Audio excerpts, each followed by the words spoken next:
In the name of Allah, the most gracious, the most merciful. All praises and thanks are due to Allah. Blessings and peace be upon His Messenger. My dear students, in this lecture, we are going to discuss the third division of electromagnetism. In this division, we will cover the topics. First of all, we will cover torque on a current carrying coil. Then we will switch to the galvanometer. Then we will move to ammeter, voltmeter and the ohm meter.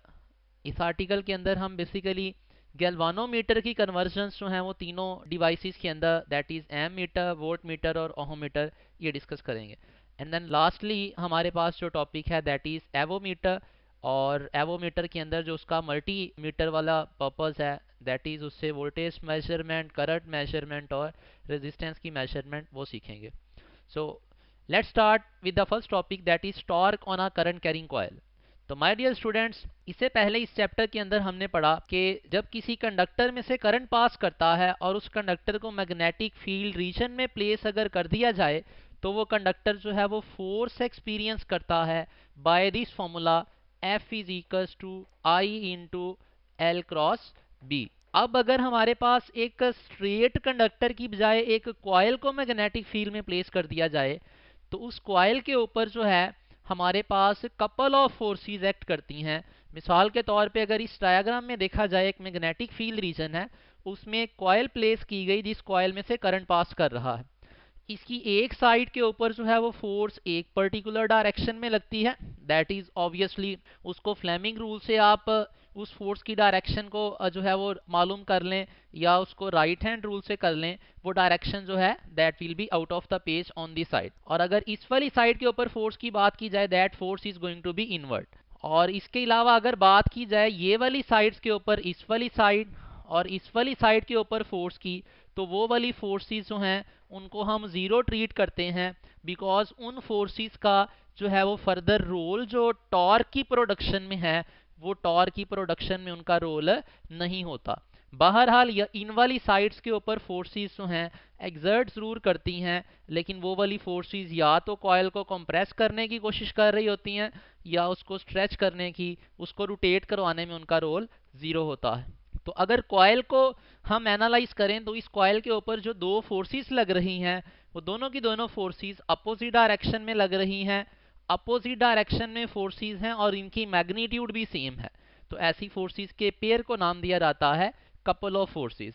और couple of forces की वजह से हमेशा torque पैदा होता है उस system में. तो यहाँ पे जो टॉर्क पैदा होगा इस कॉइल में, दैट टॉर्क इज फाइनल, उसका जो एक्सप्रेशन आता है हमारे पास, that is BNA cos of alpha. अब अगर इस फॉर्मूले के अंदर हम अल्फा की बात करें तो अल्फा स्टूडेंट्स याद रखिएगा यहाँ पे हमारे पास एंगल है between plane of the coil and the magnetic field. ये अल्फा एंगल यहाँ पे वेलोसिटी वेक्टर और बी का नहीं है, बल्कि ये plane of the coil and the magnetic field इनके दरमियान में बनने वाला एंगल है. अगर हम इसी एक्सप्रेशन को डिफरेंट मैनर में लिखना चाहें तो torque can also be expressed as tau is equals to BINA sine of phi. मतलब टॉर्क वाले फॉर्मूले में साइन ट्रिग्नोमेट्रिक फंक्शन भी अपीयर हो सकता है, लेकिन इस केस में क्या है हमारे पास जो फाई एंगल हमने यहाँ पे लेबल किया है, that phi angle is the angle between vector area of the coil and the magnetic field. Previously था plane of the coil and magnetic field का एंगल, यहाँ पे हमारे पास वेक्टर एरिया और मैग्नेटिक फील्ड का जो है वो एंगल है. अब एमसीक्यू स्टेटमेंट के अंदर अगर उसने हमें पूछा होगा या अगर हमें उसने एंगल की वैल्यू दी हो वेक्टर एरिया और मैग्नेटिक फील्ड की, तो हम ये वाले फॉर्मूले से डायरेक्ट आंसर क्विकली कैलकुलेट कर सकते हैं. अगर हमें उसने प्लेन ऑफ द कॉइल और मैग्नेटिक फील्ड का एंगल दिया हो तो हम ये वाले फॉर्मूले से हम जो है वो कैलकुलेशन कर सकते हैं टॉर्क की. सो नेक्स्ट हमारे पास है जी torque acts due to couple of forces. हमने ये प्रीवियसली भी देखा था कि टॉर्क जो एक्ट करता है कॉइल पे वो because of couple of forces act करता है. अब स्टूडेंट्स कपल ऑफ फोर्सेस के बारे में दो तीन पॉइंट्स याद रखिएगा. कपल ऑफ फोर्सेस जब भी किसी सिस्टम पे एक्ट करता है तो उन फोर्सेस का जो सम होता है वो हमेशा ज़ीरो होता है. वो फोर्सेस जो दो एक्ट कर रही होती हैं उनकी मैग्नीट्यूड्स बराबर होती हैं. उन फोर्सेस की अगर डायरेक्शंस की बात की जाए तो उन फोर्सेस की डायरेक्शन जो है वो एक दूसरे से अपोजिट होती है. और फाइनली उन फोर्सेस का जो लाइन ऑफ एक्शन है वो एक दूसरे से क्या होती है, डिफरेंट होती है, they don't have same line of action. तो ये कपल ऑफ फोर्सेस के बारे में भी हमें कुछ ये पॉइंट्स, की पॉइंट्स पता होने चाहिए। अब इस वाली डायग्राम के अंदर, एनिमेटेड डायग्राम के अंदर उसने जो है वो एक कॉइल को रोटेट करते हुए दिखाया हुआ है। ग्रीन वेक्टर्स जो हैं वो बेसिकली फोर्सेस की डायरेक्शन है दोनों साइड्स पे, एक पे अपवर्ड एक पे डाउनवर्ड लग रही है, और येलो वाले वेक्टर्स क्या है, मैग्नेटिक फील्ड है। तो यूं हमारे पास कॉइल जो है रोटेट करती है जब वो कॉइल करंट कैरी कर रही होती है। अब यही mechanism torque on a current carrying coil बाद में जाके वर्किंग प्रिंसिपल बनेगा मोटर के अंदर भी, और यहाँ पे इसी चैप्टर के अंदर हमारे पास यही वाला torque on a current carrying coil जो है वो basic working principle of galvanometer भी बनता है। जी स्टूडेंट, तो अब हम देख लेते हैं tau is equals to BINA cos alpha से रिलेटेड चंद एक मैथमेटिकल एमसीक्यूज और चंद एक की पॉइंट्स। फर्स्ट ऑफ ऑल, अगर हमारे पास दिया हो if the plane of the coil is parallel to magnetic field, तो ऑटोमेटिकली अल्फा की वैल्यू क्या हो जाएगी, जीरो हो जाएगी। अगर अल्फा की वैल्यू जीरो पुट करेंगे बिना कॉज अल्फा में, तो कॉज ऑफ एंगल 0 डिग्री 1 के बराबर होता है, and it is the maximum value जो कॉज अचीव करता है। तो इट मीन्स कि अगर plane of the coil magnetic field के पैरेलल होगी तो टॉर्क हमारे पास क्या होगा, it will be maximum. Similarly अगर हम इस वाले पॉइंट को देखें, इस पॉइंट में उसी चीज को रीस्टेट किया हुआ है डिफरेंट वर्डिंग में। इसमें लिखा हुआ है if the plane of the coil is perpendicular to the pole faces. तो स्टूडेंट्स यहाँ पे उसने प्लेन ऑफ द कॉइल की जो ओरिएंटेशन मेंशन की है वो with respect to pole faces है। तो याद रखिएगा, अगर ये मेरे पास पोल फेसिस हैं north and south, if the plane of the coil is perpendicular to the pole faces, तो स्टूडेंट्स इस केस में हमारे पास उसने जो ओरिएंटेशन मेंशन की है प्लेन ऑफ द कॉइल की, वो प्लेन ऑफ द कॉइल उसने मेंशन की है orientation with respect to pole faces. तो अगर इस ओरिएंटेशन को मैं ड्रॉ करने की कोशिश करूं, मेरे पास आएगा लाइक दिस ओरिएंटेशन। अब इसके अंदर क्या है, प्लेन ऑफ द कॉइल जो है वो इस पोल फेस के तो परपेंडिकुलर है, लेकिन अगर प्लेन ऑफ द कॉइल को मैं with respect to magnetic field analyse करूंगा, तो मैग्नेटिक फील्ड के लिहाज से प्लेन ऑफ द कॉइल अब भी क्या आएगी, पैरेलल ही आएगी। मतलब हमारे पास अल्फा की वैल्यू जो है वो अब भी क्या होगी, जीरो होगी। अगर अल्फा जीरो पुट करेंगे तो टॉर्क क्या आएगा हमारे पास, मैक्सिमम आएगा, बिकॉज कॉस जीरो पे मैक्सिमम होता है। अब अगर हम बात करें, थर्ड हमारे पास पॉइंट है if the plane of the coil is perpendicular to magnetic field. Now plane of the coil का डायरेक्टली जो है वो एंगल दे दिया गया है विद द मैग्नेटिक फील्ड, तो अल्फा की वैल्यू 90 अगर पुट करेंगे बिना कॉस अल्फा में, कॉस 90 पे जीरो होता है, तो टॉर्क हमारे पास क्या आ जाएगा, मिनिमम आ जाएगा। Means no torque will be produced. अब no torque is basically what it is, the minimum torque. अब उसके बाद इसी चीज को, इसको हम इसके साथ अगर इसी वाली मिनिमम टॉर्क को अगर रीस्टेट करना चाहें, तो हमारे पास इसकी डिफरेंट वर्डिंग क्या आएगी, it is if the plane of the coil is parallel to the pole faces. अगर प्लेन ऑफ द कॉइल को पोल फेसिस से पैरेलल रखा जाए, तो स्टूडेंट्स इसी केस के अंदर अगर हम बात करेंगे angle between plane of the coil and magnetic field की, तो वो एंगल अब भी क्या आएगा, 90 आएगा। एंगल अगर 90 आएगा तो टॉर्क की वैल्यू अब भी क्या होगी, it will B zero, that is the minimum torque. तो ये दोनों स्टेटमेंट्स हमारे पास जो हैं वो मिनिमम टॉर्क प्रोड्यूस करेंगी, और ये दोनों स्टेटमेंट्स हमारे पास जो है ये दोनों स्टेटमेंट्स मैक्सिमम टॉर्क प्रोड्यूस करेंगी। अब इसके बाद हमारे पास पॉइंट है जी, if angle between plane of the coil and magnetic field if the torque is half of the maximum. अब इस टाइप ऑफ प्रॉब्लम्स के अंदर हमें उसने एंगल की वैल्यू पूछी होती है, और हमें दिया क्या होता है, हमें टॉर्क की वैल्यू दी होती है इन टर्म्स ऑफ मैक्सिमम टॉर्क। तो ऐसे प्रॉब्लम्स में हम कैसे सॉल्व करेंगे, जो हमें उसने स्टेटमेंट के अंदर चीज दी है उसको हम इक्वेशन की फॉर्म में लिखेंगे, tau is equals to maximum torque का हाफ। अब यहाँ पे इस टाउ की जगह पे हम पुट कर देंगे बिना कॉज अल्फा, और यहाँ पे ये वाला टाउ मैक्सिमम की जगह पुट कर देंगे बिना। दोनों साइड्स पे ये वाला बिना कैंसिल हो जाएगा, तो हमारे पास आएगा cos alpha is equals to 1/2। यहाँ से अल्फा की वैल्यू जब निकालेंगे तो अल्फा क्या आ जाएगा हमारे पास, 60 डिग्री। अब इस तरह की प्रॉब्लम्स की प्रैक्टिस के लिए आप जो है वो एक दो यहाँ पे प्रैक्टिस के लिए ये टास्क है आपका, आप यहाँ पे टाउ की value, maximum torque divided by square root 2 put करके अल्फा की वैल्यू मालूम करें, और similarly tau is equals to square root 3/2 times the maximum torque put करके भी अल्फा की वैल्यू एनालाइज करें। नेक्स्ट हमारे पास पॉइंट है एंगल बिटवीन वेक्टर एरिया। अगर वो क्वेश्चन के अंदर हमें पूछ ले what will be the angle between the vector area and magnetic field if tau is half of maximum, means to say torque की वैल्यू जो है वो in terms of maximum torque दे दी, और हमें अब क्या पूछा हुआ है, अब हमें पूछा हुआ है angle between vector area and magnetic field. Previously angle था प्लेन ऑफ एरिया और मैग्नेटिक फील्ड का।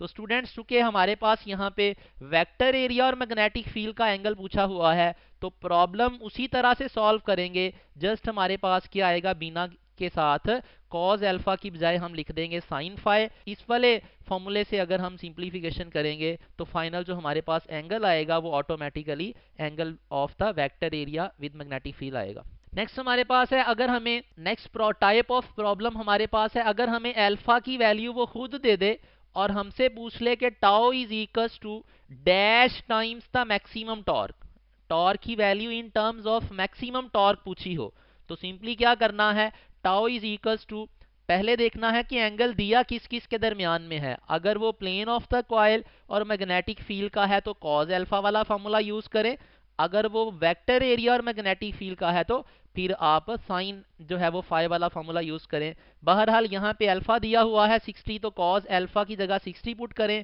टॉर्क हमारे पास क्या आएगा, torque will be equals to BINA into cos 60 degree.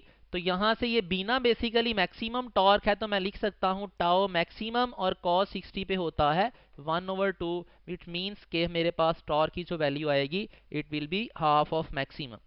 सो इस तरह की प्रॉब्लम्स भी हमें एमसीक्यू में पूछ सकता है कि एंगल की वैल्यू दे दे और हमें क्या पूछे, टॉर्क की value in terms of maximum torque.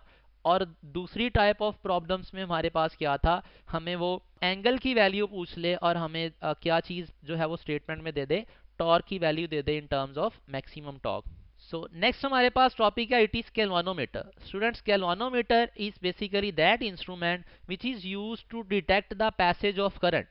अब गैल्वानोमीटर के लिए जो डेफिनेशन यूज की गई है हमारी बुक में, दैट इज गैल्वानोमीटर करंट की डिटेक्शन करता है, गैल्वानोमीटर करंट की मेजरमेंट नहीं करता। तो अगर एमसीक्यू में हमें चूज करना पड़े कि गैल्वानोमीटर जो है वो करंट की मेजरमेंट करता है या डिटेक्शन करता है, तो सिंपली हम डिटेक्शन वाली ही जो है वो ऑप्शन उसको पिक करेंगे। इसका वर्किंग प्रिंसिपल अगर बात की जाए तो इसका वर्किंग प्रिंसिपल जो प्रीवियस टॉपिक हमने पढ़ा, that is torque acting on a current carrying coil. और इसके वर्किंग प्रिंसिपल में जब हम टॉर्क्स को डिस्कस करते हैं तो कॉइल जो हम डिस्कस करते हैं गैल्वानोमीटर में, उस कॉइल में एक टॉर्क पैदा होता है बिकॉज ऑफ करंट, दूसरा टॉर्क जो है वो रिस्टोरिंग टॉर्क होता है। दोनों को इक्वलाइज करते हैं तो हमारे पास ये फाइनल रिलेशन बनता है, and this relation says that के deflection in the coil of galvanometer will be greater, जब उस गैल्वानोमीटर में से पास होने वाला जो करंट है उसकी वैल्यू जो है वो ग्रेटर होती जाएगी। अब गैल्वानोमीटर के अंदर हम जो यूज करते हैं कनकेव पोल्स, उसका भी रोल देख लेते हैं। हमारे पास याद रखिएगा स्टूडेंट्स, कनकेव पोल मैग्नेट यूज किया जाता है और उसके साथ सॉफ्ट आयरन सिलेंडर यूज किया जाता है। अब ऐसा करने का पर्पस क्या होता है, कनकेव पोल मैग्नेट और सॉफ्ट आयरन जो है वो बेसिकली क्या करते हैं, मैग्नेटिक फील्ड को एक तो रेडियल बना देते हैं और दूसरा क्या करते हैं, स्ट्रॉन्गर बना देते हैं। मीन्स टू से जब हम गैल्वानोमीटर के अंदर टॉर्क की कैलकुलेशन किया करेंगे तो टॉर्क का फॉर्मूला था बीना इंटू कॉज ऑफ एल्फा। तो यहाँ पे अल्फा की वैल्यू अगर 0 पुट की जाए तो हम कहते हैं टॉर्क मैक्सिमम होगा। तो याद रखिएगा गैल्वानोमीटर के अंदर हम कनकेव पोल मैग्नेट और सॉफ्ट आयरन जो है सिलेंडर यूज करते हैं। इन दोनों को यूज करने से फायदा क्या होता है, हमारे पास मैग्नेटिक फील्ड जो है वो रेडियल रहता है, विच मीन्स के अल्फा की वैल्यू जो है वो हमेशा 0 ही होगी, और अल्फा अगर 0 होगा तो टॉर्क जो है वो गैल्वानोमीटर में मैक्सिमम वाला प्रोड्यूस होगा। तो हम यहाँ पे फिर इसीलिए बीना यूज करते हैं instead of BINA cos of alpha. और सिमिलरली सॉफ्ट आयरन सिलेंडर चूंकि साथ में यूज कर रहे हैं, तो सॉफ्ट आयरन सिलेंडर, आयरन चूंकि एक अच्छा मैग्नेटिक मटेरियल है, उसकी वजह से मैग्नेटिक फील्ड जो है वो स्ट्रांग हो जाता है। नेक्स्ट हमारे पास गैल्वानोमीटर से रिलेटेड जो पॉइंट है that is lamp scale arrangement इसमें यूज करते हैं। उस लैम्प स्केल अरेंजमेंट से हम थीटा की वैल्यू मालूम करते हैं, और थीटा की वैल्यू मालूम करने के लिए हम जो रिलेशन यूज कर रहे होते हैं वो relation theta is equals to S over R वाला रिलेशन यूज कर रहे होते हैं। यहाँ पे आर की वैल्यू जो है वो 1 मीटर रखी जाती है, तो थीटा बेसिकली प्रोपोर्शनल होता है एस के। अब एस क्या होता है? एस यहाँ पे distance moved by the light spot होता है ऑन अ स्केल, जो कि 1 मीटर डिस्टेंस पे प्लेस किया जाता है। दूसरे टाइप के गैल्वानोमीटर्स के अंदर हम जो है वो थीटा मालूम करने के लिए instead of lamp scale arrangement use करें, हम वेस्टर्न टाइप के गैल्वानोमीटर्स के अंदर लैम्प स्केल को रिप्लेस कर देते हैं एल्यूमिनियम पॉइंटर से। डायरेक्ट हमारे पास एल्यूमिनियम पॉइंटर की मूवमेंट से थीटा की वैल्यू आ जाती है। अब नेक्स्ट की पॉइंट गैल्वानोमीटर के बारे में ही सेंसिटिविटी ऑफ गैल्वानोमीटर। तो स्टूडेंट्स याद रखिएगा, गैल्वानोमीटर की सेंसिटिविटी को मैथमेटिकली लिखा जाता है थीटा ओवर आई। कुछ लोग इसको आई बाय थीटा भी लिखते हैं, but I by theta sensitivity नहीं होती। हमारे पास सेंसिटिविटी ऑफ गैल्वानोमीटर क्या है? इट इज थीटा ओवर आई। अब ये थीटा ओवर आई फर्दर जो है वो ऊपर वाले फॉर्मूले से सिंप्लीफिकेशन के बाद क्या बनेगा? It will be equals to NAB divided by C, N A B over C. So यहाँ से अगर हम रिलेशन देखें सेंसिटिविटी का, तो इसका नंबर ऑफ टर्न्स के साथ डायरेक्ट रिलेशन है, इसका एरिया ऑफ द कॉइल के साथ डायरेक्ट रिलेशन है, मैग्नेटिक फील्ड स्ट्रेंथ से डायरेक्ट रिलेशन है, जबकि इसका रिलेशन सी जो कि टॉर्सियोनल कपल होता है उसके साथ क्या है? इनवर्स रिलेशन है। और अगर टॉर्सियोनल कपल को फर्दर एनालाइज किया जाए तो टॉर्सियोनल कपल जो है उसकी वैल्यू जो है सी की वो इनवर्सली प्रोपोर्शनल होती है to the length of the spring जो हम यूज कर रहे होते हैं गैल्वानोमीटर में। और दूसरी चीज, उसकी वैल्यू टॉर्सियोनल कपल की डायामीटर ऑफ द स्प्रिंग जो यूज करते हैं उसके डायरेक्टली प्रोपोर्शनल होती है। तो इट मीन्स दैट अगर हम सेंसिटिविटी बढ़ाना चाहते हैं तो हमारे पास सी को कम करना पड़ेगा और एन ए बी में से किसी भी पैरामीटर को ज्यादा कर देंगे तो हमारे पास सेंसिटिविटी ऑफ गैल्वानोमीटर बढ़ जाएगी। नेक्स्ट हम डिस्कस कर लेते हैं जी एम मीटर। तो एम मीटर कैसा डिवाइस है जी? Ammeter is that device which is use to measure the current in amperes. Previously हमने कहा गैल्वानोमीटर जो है वो करंट की मेजरमेंट नहीं करता बल्कि डिटेक्शन करता है। तो स्टूडेंट्स याद रखिएगा, एम मीटर ऐसा डिवाइस है जो करंट की क्या करेगा? मेजरमेंट करेगा। अब एम मीटर भी बेसिकली हम कहाँ से बनाते हैं? गैल्वानोमीटर को ही एम मीटर में कन्वर्ट करते हैं। गैल्वानोमीटर को एम मीटर में बदलने के लिए गैल्वानोमीटर के शंट फैशन में, शंट का मतलब पैरेलल ही होता है, गैल्वानोमीटर के शंट फैशन में हम क्या करेंगे? एक रेजिस्टेंस लगाएंगे जो कि एक लो वैल्यूड रेजिस्टेंस है, उसको हम बाईपास रेजिस्टेंस का भी नाम देते हैं। तो यूं जब गैल्वानोमीटर के शंट में एक रेजिस्टेंस लगाएंगे तो इस कॉम्बिनेशन को हम फिर नाम देते हैं दिस इज एन एमीटर।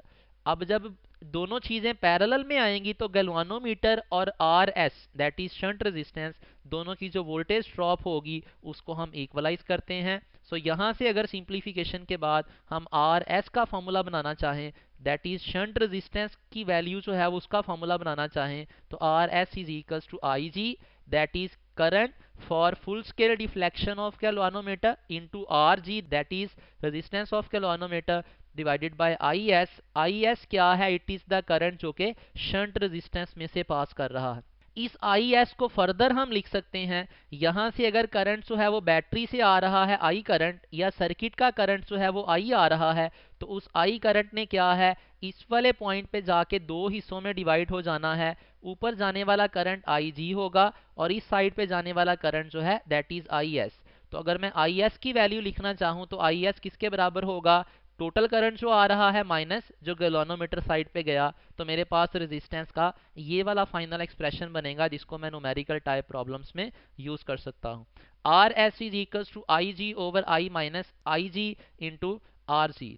अब यहाँ पे ये वाला जो आई होगा this will be the range current, जिस रेंज का मैं गैल्वानोमीटर से एमीटर बनाना चाह रहा होता हूँ। तो एमसीक्यू के अंदर पूछा जा सकता है कि अगर आप गैल्वानोमीटर से जो एमीटर बना रहे हैं उस एमीटर की रेंज ज्यादा करनी हो, मींस टू से रेंज करंट बढ़ाना हो, तो उसके लिए आर एस को क्या करना पड़ेगा? तो आर एस की वैल्यू उसके लिए डिक्रीज करना पड़ेगी।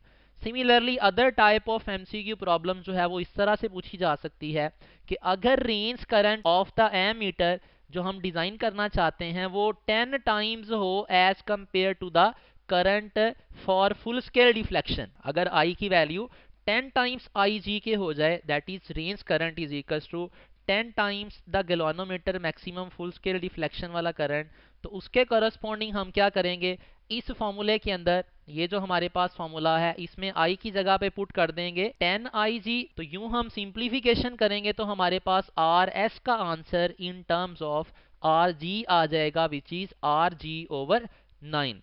तो स्टूडेंट्स इसको हम फिर शॉर्टकट इसका बनाते हैं यहाँ पे कि अगर हमारे पास रेंज करंट गिवन हो इन terms of a multiple of full scale deflection current of galvanometer, तो हमारे पास शंट रेजिस्टेंस मालूम करने का शॉर्टकट क्या है, RS will be equals to RG over n-1। अब अगर n की जगह 5 पुट कर देंगे, मतलब रेंज करंट गैल्वानोमीटर करंट का फुल स्केल डिफ्लेक्शन करंट का 5 टाइम्स होगा अगर, तो उसके corresponding RS will be equals to RG by 4।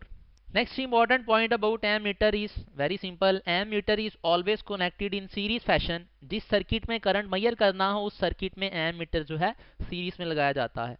लेकिन यहाँ पे ये भी चीज़ याद रखिएगा कि गैल्वानोमीटर को एमीटर में बदलने के लिए जो रेजिस्टेंस लगाई जाती है वो शंट में लगाई जाती है। जब एमीटर बन गया तो एमीटर को सर्किट में कनेक्ट कैसे किया जाता है, फिर ammeter is connected in series. और एमीटर के बारे में ये भी चीज याद रखिएगा कि ammeter should have the resistance of ammeter should be very low, so that कि वो सर्किट के करंट को डिस्टर्ब ना कर दे। अगर उसकी रेजिस्टेंस ज़्यादा होगी तो ऑटोमेटिकली वो सर्किट के करंट की वैल्यू को चेंज कर देगा। And last point about ammeter, याद रखिएगा स्टूडेंट्स, एमीटर की जो रेजिस्टेंस होती है वो बराबर होती है shunt resistance RS in parallel to RG। इन दोनों का पैरेलल कॉम्बिनेशन लेके हमारे पास टोटल रेजिस्टेंस जो है वो एमीटर की बनती है, विच मीन्स दैट के RA की वैल्यू जो है चूंकि पैरेलल कॉम्बिनेशन में जो इक्विवेलेंट रेजिस्टेंस होती है वो सबसे छोटी हो जाती है सर्किट में लगे छोटे से छोटे रेजिस्टर की रेजिस्टेंस से भी, विच मीन्स के एमीटर की रेजिस्टेंस जो है वो गैल्वानोमीटर की रेजिस्टेंस से कम होगी, और इसकी एमीटर की जो रेजिस्टेंस होगी टोटल वो RS से भी कम होगी। नेक्स्ट देख लेते हैं जी वोल्ट मीटर। तो वोल्ट मीटर क्या है, ऐसा डिवाइस है जो पोटेंशियल डिफरेंस मेजर करेगा और पोटेंशियल डिफरेंस की वैल्यू मेजर करेगा इन वोल्ट्स। अब अगर वोल्ट मीटर हमने बनाना है गैल्वानोमीटर से, तो वोल्ट मीटर बनाने के लिए गैल्वानोमीटर के साथ हम एक high valued series resistance use करते हैं। प्रीवियसली लो वैल्यूड बाईपास रेजिस्टेंस थी, यहाँ पे हाई वैल्यूड सीरीज रेजिस्टेंस है।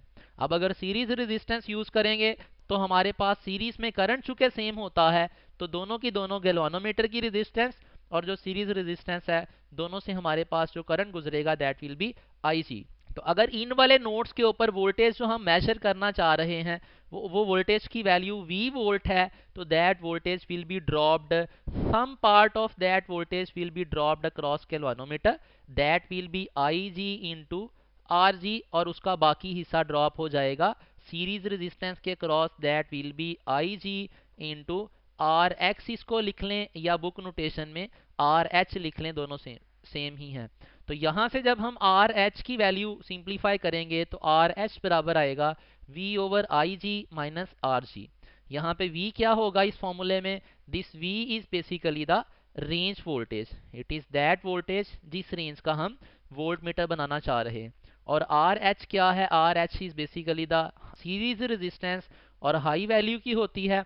अब यहाँ पे रिलेशन हमारे पास MCQ पर्सपेक्टिव से क्या है, अगर हम वोल्ट मीटर की रेंज बढ़ाना चाह रहे हैं तो रेंज बढ़ाने के लिए उसकी जो सीरीज रेजिस्टेंस है वो बढ़ाना पड़ेगी। और सिमिलरली नेक्स्ट यहाँ पे MCQ पर्सपेक्टिव से जो पॉइंट है कि अगर रेंज वोल्टेज को मेंशन कर दे in terms of the voltage of galvanometer, मतलब अगर मुझे दे दे कि V is equals to 5 times VG, तो इसके करस्पॉन्डिंग RH जो है वो RG के कितने टाइम्स होगी, तो मैं कैसे सॉल्व करूंगा, इसकी डिटेल्ड सिंप्लीफिकेशन तो ये है, इसका बाद में शॉर्टकट भी देख लेते हैं। इस फॉर्मूले के अंदर मैं क्या करूंगा, इस V की जगह पुट कर दूंगा 5 टाइम्स VG और VG को फर्दर पुट कर दूंगा IG RG, तो सिंप्लीफिकेशन के बाद मेरे पास RH का आंसर आएगा 4RG। तो इसी को अगर हम शॉर्टकट बना के लिखें तो हमारे पास शॉर्टकट बनेगा कि अगर रेंज वोल्टेज जो है वो गैल्वानोमीटर के वोल्टेज से n टाइम्स हो तो हमारे पास जो आर एच कनेक्ट करना पड़ेगी सो दैट के वो गैल्वानोमीटर जो है वो वोल्ट मीटर में कन्वर्ट हो जाए उतनी रेंज के। तो that formula is R H is equals to n-1 into R G. Next students हमारे पास है ohmmeter. Ohmmeter is that device which is use to measure the resistance. Very simple. अब जब गैल्वानोमीटर को ओहोमीटर में बदला जाता है तो याद रखिएगा गैल्वानोमीटर की जो जीरो डिफ्लेक्शन होती है वो रिप्रेजेंट करती है इन्फिनिट रेजिस्टेंस की मेजरमेंट, और गैल्वानोमीटर की जो मैक्सिमम डिफ्लेक्शन होती है वो रिप्रेजेंट करती है जीरो रेजिस्टेंस को। अब इसके बाद अगर हम लास्ट टॉपिक जो है एवोमीटर की बात करें तो एवोमीटर ऐसा डिवाइस है जो A for ampere, V for volt, O for ohm. Avometer ऐसा डिवाइस है जो करंट की वैल्यू मेजर करेगा एम्पेयर्स में, पोटेंशियल डिफरेंस मेजर करेगा वोल्ट्स में, और रेजिस्टेंस ऑफ द सर्किट की वैल्यू मालूम करेगा इन ओहम्स। अब इस एवोमीटर जो कि एक मल्टीमीटर है, इसके अंदर बेसिकली हमारे पास क्या होता है, this is the schematic diagram. एक हमारे पास होता है function switch, that function switch does what, वो सिलेक्ट करता है फंक्शन को कि आप वोल्टेज मेजर करना चाहते हो, आप करंट की वैल्यू मेजर करना चाहते हो, या कि रेजिस्टेंस की वैल्यू मेजर करना चाहते हो। नेक्स्ट हमारे पास है जी, अगर वोल्टेज की वैल्यू हमने मेजर करनी है तो voltage measuring part of the avometer के अंदर जो सर्किटरी है वो कुछ ऐसे होती है कि हमारे पास एक रेंज स्विच होता है इंटरनली। वो रेंज स्विच अगर हम इस R1 के साथ कनेक्ट कर देंगे तो हम मैक्सिमम जो रेंज अचीव कर सकेंगे वो 5 वोल्ट होगी, विच मीन्स कि हम 5 वोल्ट तक की मेजरमेंट्स कर सकते हैं। आफ्टर दैट अगर इस स्विच को 15 वोल्ट से लगाएं तो रेंज हमारी बढ़ती जाएगी। अब जब रेंज हम इंक्रीज करना चाह रहे हैं तो याद रखिएगा अगर रेंज की वैल्यू इंक्रीज करें तो ये वाली रेजिस्टेंसेस की वैल्यूज भी automatically left to right move करते हुए इंक्रीज करेंगे। तो वोल्टेज मेजरिंग पार्ट क्या है जी, it is a multi range voltmeter. Next है जी, the high resistance connected in series controls the range of the voltmeter with the help of a range switch. Next हमारे पास है greater is the resistance in the series with galvanometer greater will be the range of voltmeter. ये voltmeter में भी हमने यही वाली बात डिस्कस की थी कि अगर आर एच की वैल्यू जो सीरीज रेजिस्टेंस है वो बढ़ा दी जाए तो उसके करस्पॉन्डिंग जो रेंज वोल्टेज है वो दोनों डायरेक्टली प्रोपोर्शनल थे, तो रेंज वोल्टेज बढ़ती जाएगी। नेक्स्ट हमारे पास current measuring part of the avometer है। Current measuring part of the avometer में स्टूडेंट्स क्या होगा, हमारे पास एक मल्टी रेंज एम मीटर होगा। उस मल्टी रेंज एम मीटर में लो रेजिस्टेंसेस होंगी और low resistances connected in parallel controls the range of ammeter. अब ये हमारे पास यहाँ पे भी एक रेंज स्विच होता है जो कि रेंज सेलेक्ट करता है। सी वाले पॉइंट से लगाने पे मैक्सिमम रेंज वाला जो एम मीटर बनेगा 500, बी पे लगाने पे 50 मिली एम, और यहाँ ए पे लगाने पे अगर रेंज स्विच को कनेक्ट करेंगे तो 5 मिली एम वाला एम मीटर बनेगा।